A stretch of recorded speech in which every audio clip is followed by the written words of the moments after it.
আল্লাহ বলেন আমার কাছে সাহায্য প্রার্থনা করো সালাত ও সবর ও সালাতের মাধ্যমে, নিশ্চয়ই আমি আল্লাহ সাবিরিন যারা ধৈর্য ধারণকারী তাদের বন্ধু হয়ে থাকবো। বন্ধু হয়ে যাবেন না, বন্ধু হয়ে থাকবেন সারাক্ষণ। আল্লাহ যদি বন্ধু হয় কোনো পেরেশানি আছে? আছে কোনো পেরেশানি? কোনো পেরেশানি নেই, দুনিয়াতেও নাই। ধৈর্য ধারণকারী যারা তাদের জন্য আর একটা বড় পুরস্কার পরকালে। কি? যেদিন নবীরা পর্যন্ত আল্লাহর আযাবের ভয়, সূর্যের গরম, জাহান্নামের আগুনের গরমে বেকারার হয়ে যাবে নবীরা যাদের কোনো গুনাহ নাই, সেই দিন আমি আল্লাহ ধৈর্য ধারণকারীদের বলবো বিনা হিসাবে জান্নাতে চলে যাও। ইন্নামা ইউওয়াফাস সাবিরুনা আজরাহুম, ইন্নামা ইউওয়াফাস সাবিরুনা আজরাহুম বিগাইরি হিসাব।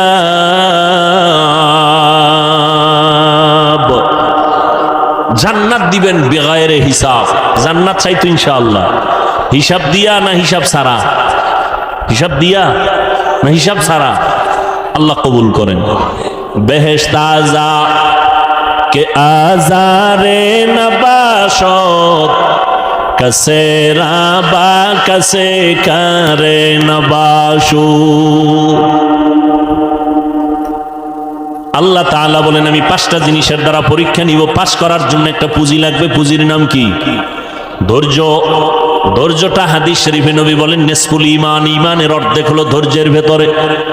ইয়া আইয়ুহাল্লাযীনা আমানুসবিরু ওয়া সাবিরু ওয়া রাবিতু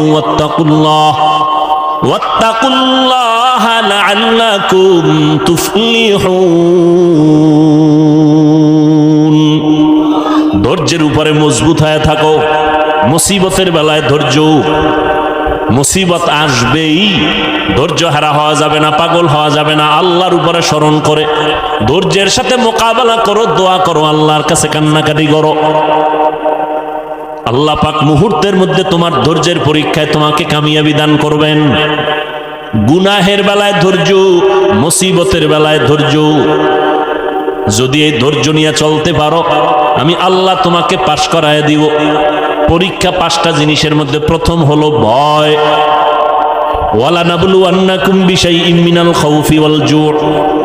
4 মাযহাবের 4 ইমামের এক ইমাম হলেন ইমাম শাফিঈ রাহমাতুল্লাহি আলাইহি। তিনি বলেন এখানে 5টা জিনিসের যে প্রথমটা বলা হলো ভয়। ভয় দ্বারা এখানে উদ্দেশ্য হলো আল্লাহর পক্ষ থেকে ভয়, আর একটা ভয় আছে বান্দার পক্ষ থেকে ভয়।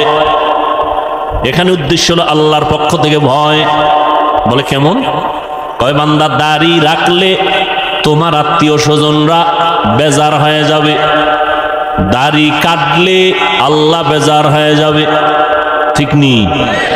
এখন কি তুমি আত্মীয় স্বজনের সম্পর্কের ভয় দাড়ি কাটবা, নাকি আমার ওমর ফারুক রাদিয়াল্লাহু তাআলা আনহু, হযরত আলী রাদিয়াল্লাহু তাআলা আনহু ছেড়ে দিব?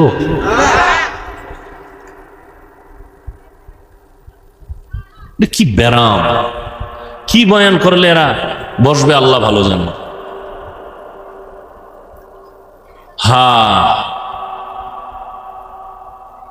কয়জন খলিফা? 4 জন। আর সর্দারকে রহমতের নবী, এরা গেছেন কলিজার টুকরা রসুলের কলিজার টুকরা কন্যা। নাম বলেন ফাতেমা, বাকিটাও বলেন রাদিয়াল্লাহু আনহা।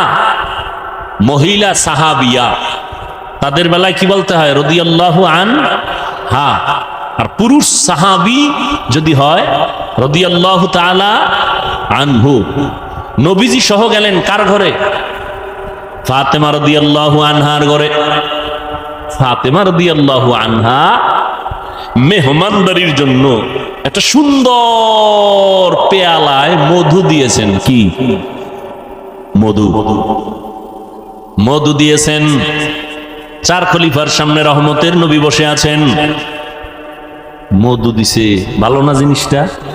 দিছে তার কন্যা, কলিজার মেয়ে, তাও সুন্দর একটা পেয়ালা, আকাশের চাঁদের মতো জিগজিগ করে।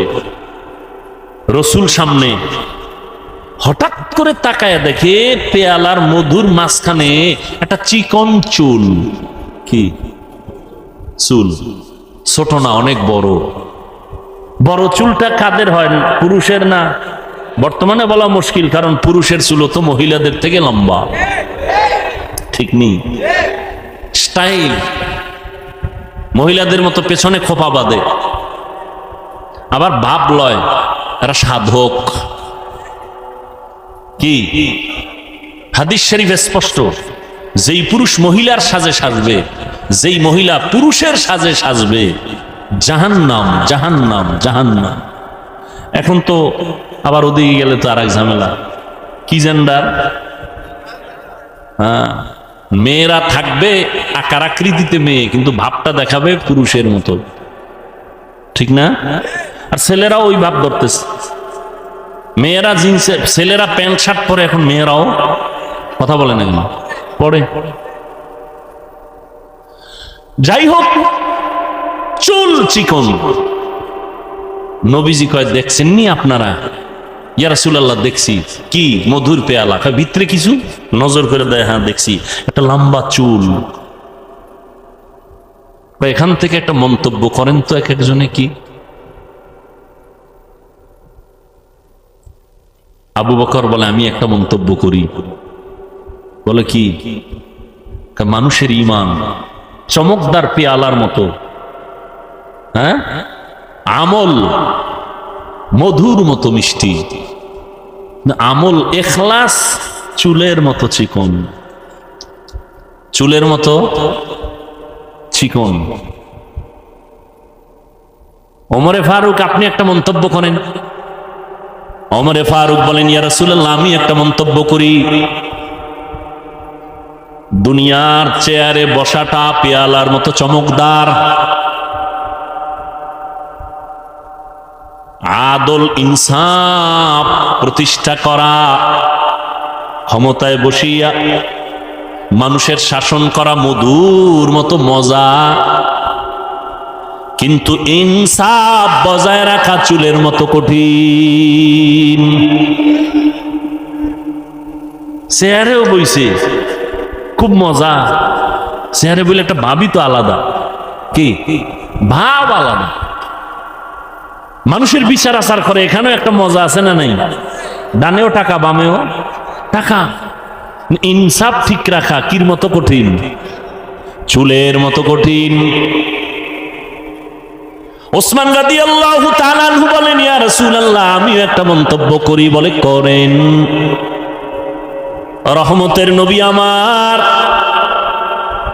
আল্লাহ পাকের কোরআন ও হাদিসের ইলম এ পেয়ালার মতো চমকদার, আমল করা, ইলম অর্জন করাটা মধুর মতো মজা, কিন্তু ইলম অনুযায়ী আমল কইরা আল্লাহ পাওয়া চুলের মতো বড় কঠিন। এত সুন্দর মজলিসটা কেমন মনে করেন? দেখছেন নি? নবীজি মজাক করে, মজা করতেছেন। নবীজি কি করতেছেন? মজা করতেছেন। খুব সুন্দর মজা। মজার মধ্য দিয়া হেদায়াতের আলো আসতেছে। কি আলো আসতেছে?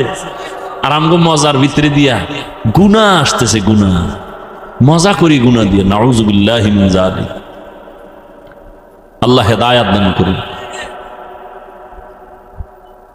হ্যাঁ, হযরত আলী আছে না নাই? নবী যদি অনুমতি দেন আমি একটা করি। হযরত আলী ডাক দিয়া কানে, ইয়া রাসূলুল্লাহ, দিন কায়েম, দুনিয়াতে দিন কায়েমের জিহাদে যাওয়া পেয়ালার মতো চমৎকার, ওই রাস্তায় শাহাদাতের পেয়ালা পান করা মধুর মতো মিষ্টি, কিন্তু আল্লাহর মোহাব্বত নিয়ে যুদ্ধের ময়দানে জীবনকে বিসর্জন দেওয়া চুলের মতো বড় কঠিন। ফাতেমাকে, আব্বা এত সুন্দর মজলিসে মতামত নিতেছেন, আমার একটা নিবেন না? নবী বলেন, মা তুমি বলো, তোমারটাই তো নিতে আসছি, বলো। ফাতেমা রাদিয়াল্লাহু আনহা বলেন, ওরে আব্বা জান, রহমতের নবী আমার, আমি তো নারী হিসাবে নারীদের বিষয়টাই টানি। বলে কি? কয় নারীদের পর্দা করা পেয়ালার মতো চমৎকার, পর্দা রক্ষা করিয়া চলা, চেহারাটা পেয়ালার মতো চমৎকার, আর পর্দা জীবনে কায়েম করা, এটা হলো মধুর মতো মিষ্টি।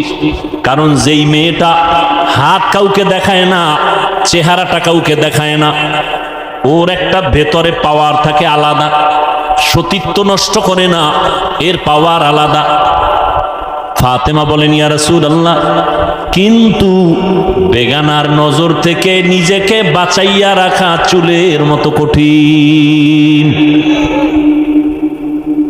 বাদ আছে কে? কথা কয় না। নবী কয় আমি একটা কইতাম না? নবী সবাই কয় আপনি একটা তো কইবেন ইয়া রাসূলুল্লাহ। এর মধ্যে জিব্রাইল হাজির। জিব্রাইল কয় এত সুন্দর মজলিস চলতেছে, আমি কি কমু না? আমি কি বলবো নবী রাসূল? হ্যাঁ বলেন। জিব্রাইল ডাক দিয়া বলেন, ইয়া রাসূলুল্লাহ, আমি বলতে চাই আল্লাহ রাস্তায় চলবে, দ্বীনের উপরে চলাটা, দ্বীনের আলো নিয়ে চলাটা পেয়ালার মতো সুন্দর, এর উপরে আমল করাটা মধুর মতো মজা, আল্লাহর সন্তুষ্টি অর্জন করা হলো চুলের মতো কঠিন।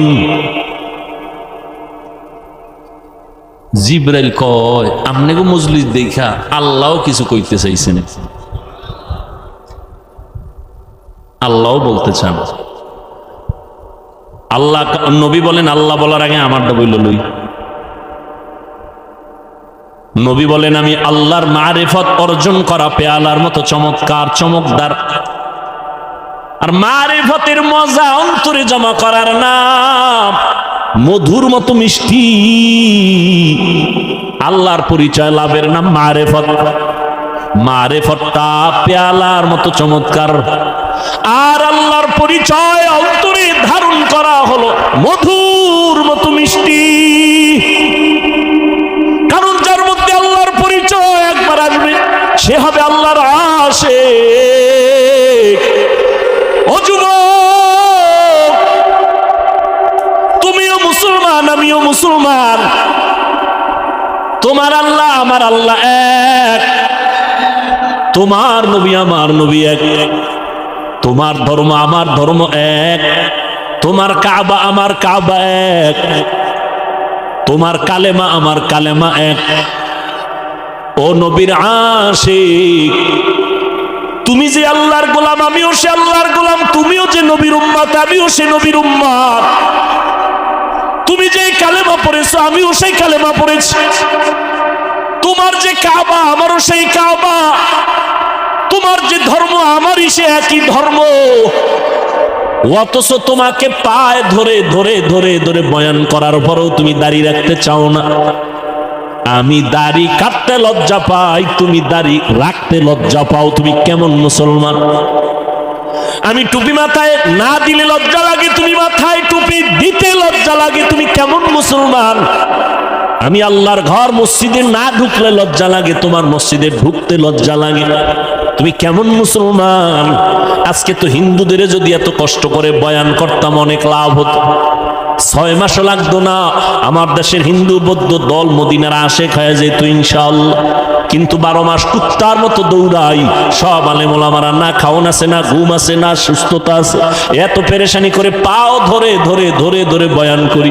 একবারও কিন্তু বলি নাই আমি 5 কল্লি টুপি মাথায় দিয়েছি, তোমরাও দাও, না হয় জাহান্নামে যাবা। একবারও বলি নাই। অন্য টুপিওয়ালারে গালিও দেই নাই। আমি কওমি মাদ্রাসার সন্তান, কোনোদিন আলিয়ার বিরুদ্ধে বলি নাই, স্কুল কলেজের বিরুদ্ধে বলি নাই। আমি তাবলিগের লাইনের সন্তান, যারা তাবলিগ করে না এদের একটা গালিও দেই নাই। আমি নাবির নিচে হাত বেঁধে নামাজ পড়ি, যারা বুকে হাত বেঁধে নামাজ পড়ে গালি দেই নাই, হিংসা করি নাই। আমরা 20 রাকাত তারাবি পড়নেওয়ালা মুসলমান, 8 রাকাত ওয়ালাদের গালি দেই নাই, হিংসা করি নাই। তুমি আমার 20 রাকাত নিয়ে কেন এত অ্যালার্জি? তুমি আমার কওমি নিয়ে কেন অ্যালার্জি? তুমি আমার টুপি নিয়ে কেন এত তোমার অন্তরে ব্যথা? আমি তোমার আলহামদুর পরে আস্তে আমিন বলি, তুমি জোরে জোরে আমিন বলো। কোনোদিন তর্কে যাই না, গালিও দেই না, হিংসা করি না। তুমি আমার আস্তে আমিন নিয়ে এত অন্তরে কেন এত ব্যথা নিয়ে চলো?